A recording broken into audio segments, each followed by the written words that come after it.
안녕하세요. 저는 한국외국어대학교 통번역대학원 44기 한영과 유연주라고 합니다. 저는 44기 한불과 김성진입니다. 저는 44기 한록과 이소연이라고 합니다. 네, 저는 한독과 44기 이혜리입니다. 오늘은 노트테이킹 비교 영상을 찍기 위해서 모이게 됐습니다. 노트테이킹이란 연사가 말을 할 때 기억하기 힘든 사실이나 디테일 같은 거를 간단하게 적는 행위를 말합니다. 그래서 말을 있는 그대로 다 적는 건 절대 아니고요. 간단한 기호나 간단한 단어를 통해서 노트를 적습니다. 저는 우선 통역을 시작하기 전에 이 일시와 연사에 대한 간단한 정보를 위해 적고요. 각 문장에서 주어와 서술어, 목적어 이런 것들도 각각 적는데 주어 같은 경우는 되게 되풀이되는 주체들이 많아서 기호를 많이 사용하는 편입니다. 그래서 정부 같은 경우는 이렇게 알파벳 G 위에 이렇게 뚜껑을 닫아줘서 government라는 걸 표시하고 국가 같은 경우는 네모 표시를 통해서 해당 국가를 표시하기도 합니다. 저도 이제 제일 먼저 구분선이 제일 중요하다고 생각하고요. 그 다음에는 이제 주어랑 동사 잡는 거, 그게 제일 중요하다고 생각하고, 그리고 그 날의 주제는 이렇게 별표해서 동그라미 하든지 별표로 해서 아무래도 주제가 반복돼서 자주 나오는 경우가 많으니까 그렇게 해서 주제를 잡는 것 같습니다. 그 다음에 숫자가 이제 또 중요하니까 그 불어로 쓸 때는 1000, 100만, 10억 이런 단위로, 0 단위로 끊게 되는데 그때 이제 비슷하니까 헷갈리지 않게 1000 밀 하면 M으로 적는다던가 100만 하면 밀리용 M하고 0 적는다거나 밀리아 하면 MA 해서 그 숫자를 헷갈리지 않게 그것도 표시해주고 있습니다. 저는 처음에 이제 참석해주신 무슨 장관님, 무슨 장관님, 무슨 장관님 이렇게 여러 개가 나열되는 경우에 놓치기가 쉬워서 브리프를 받은 다음에 그 직책과 성함을 미리 다 적어 놓는 편이고요. 저는 개인적으로 화살표를 많이 쓰는 편인 것 같습니다. 특히 연결사 같은 것도 좀 동그라미로 아니면 언더라인으로 더 다시 좀 강조를 해요. 왜냐하면 당연히 정보를 전달하는 것도 중요하지만 어떤 뉘앙스로 어떤 분위기인지도 전달을 해야 하기 때문에 이런 연결사를 쓰면 그 전체적인 흐름이나 어떤 분위기인지 더 파악이 잘 되거든요.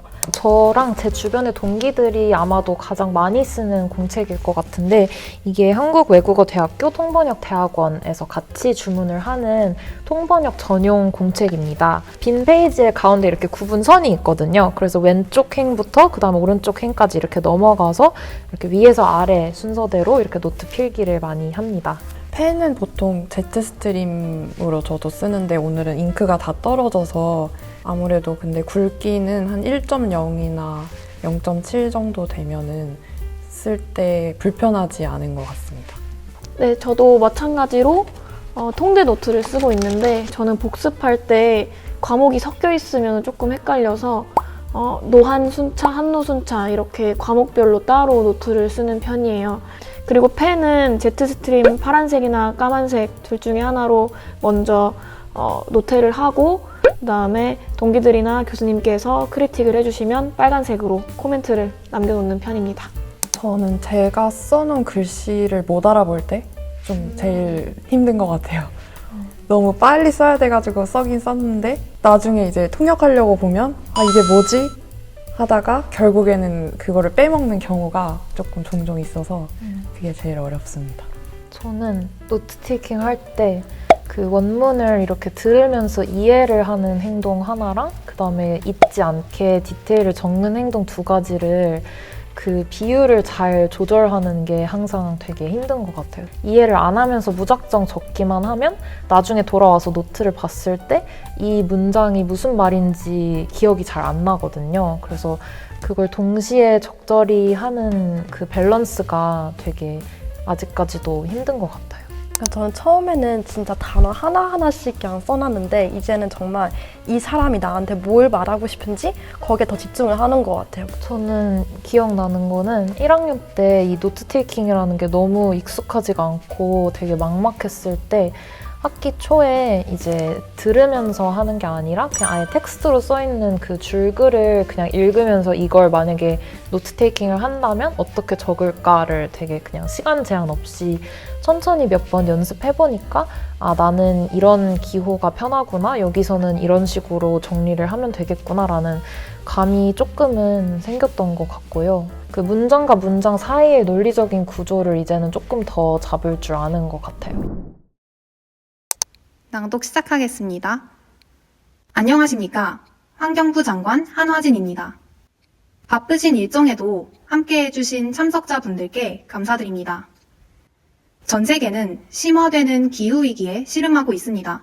유럽은 500년 만에 최악의 가뭄을 겪었고, 파키스탄은 대홍수로 국토의 3분의 1이 잠기고 약 3천만 명의 이재민이 발생했습니다. 우리나라도 이러한 기후위기에서 예외일 수 없습니다. 지난 8월 수도권의 기록적인 폭우와 태풍 흰남노는 기후위기가 이미 우리 곁에 와 있다는 것을 알려주었습니다. 이러한 기후위기에 대응하기 위해 가장 시급한 과제가 에너지 전환입니다.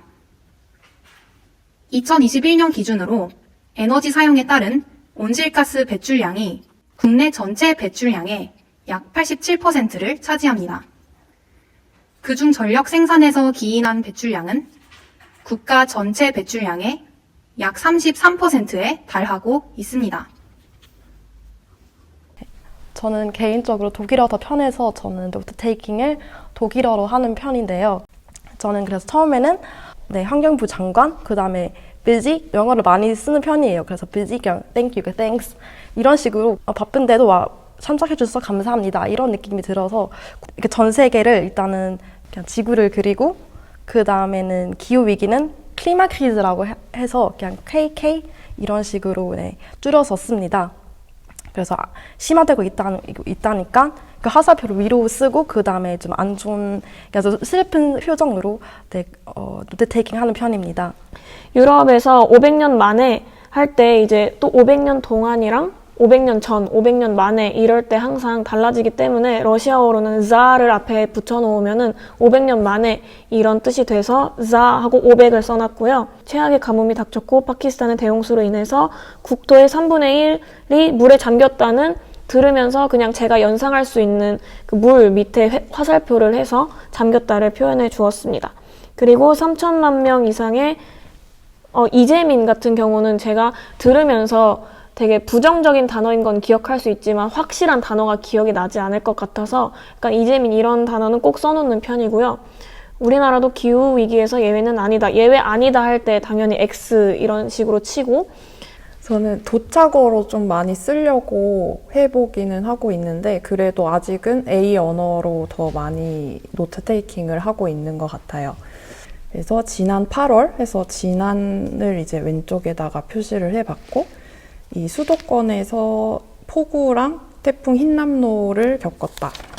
그래서 이 기후 변화도 이제 우리 곁에 다가왔다. 이것도 다 글자로 써놨고 이 기후 변화해서 화살표로 표시를 해봤어요. 그래서 이 기후 변화, 이 changement climatique 해서 이게 이제 시급한 과제이다. 이것도 도착어로 썼었고 그래서 défi urgent 해서 그냥 빠르게 썼고 에너지 전환을 그 환경에, environnement 환경에 같은 일을 쓰기 때문에 그걸 좀 구분을 해보려고 위에 이제 불어 악성을 표시해봐서 에너지 전환이다. 전환은 이제 한글로 썼고요.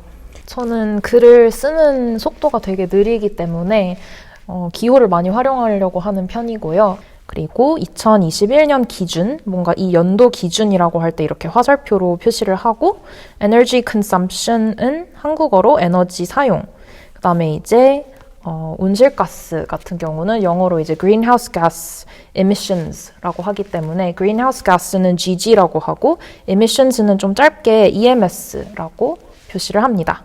그리고 국내 같은 경우는 이 네모가 아까 말씀드렸듯이 국가를 의미하기 때문에 국내는 네모 안에 체크 표시를 해서 국내를 표시하고 국외일 때는 네모 바깥에 체크를 해서 국외라고 표시를 합니다. 그래서 국내 EMS emissions 87% 이렇게 적었고요. 마지막으로 전력 생산에서 나오는 배출량은 또 이렇게 국가의 EMS에서 33%를 차지하고 있다. 또 마지막으로 현재 시제를 표시하기 위해서 그 한자로 중자를 적고 이렇게 끝냈습니다. Guten Tag, meine Damen und Herren. Ich bin der Umweltminister Hwang Ha-jin. Vielen Dank, dass Sie trotz Ihren vollen Terminkalenders heute teilnehmen. Momentan kämpft man weltweit mit der sich verschärfenden Klimakrise. За 500 лет европейские страны пострадали от сильнейшей засухи, а в Пакистане 1/3 страны была затоплена из-за большого наводнения. И в результате таких стихийных катаклизмов около 30 миллионов человек были перемещены. Наша страна тоже сталкивается с климатическим кризисом. En août dernier, nous avons connu des pluies diluviennes exceptionnelles et le typhon Inamur. Le changement climatique risque donc de s'accentuer. Le défi urgent pour lutter contre le changement climatique est la transition énergétique. As of 2021, greenhouse gas emissions caused by energy consumption takes up 87% of domestic greenhouse gas emissions. Emissions caused by electricity production takes up 33% of domestically produced greenhouse gas emissions. 네, 오늘 4개 과가 모여서 서로 노트 테이킹 비교를 한번 해봤는데요. 유익한 정보가 되었길 바라며 다음 영상에서 만나요. 안녕!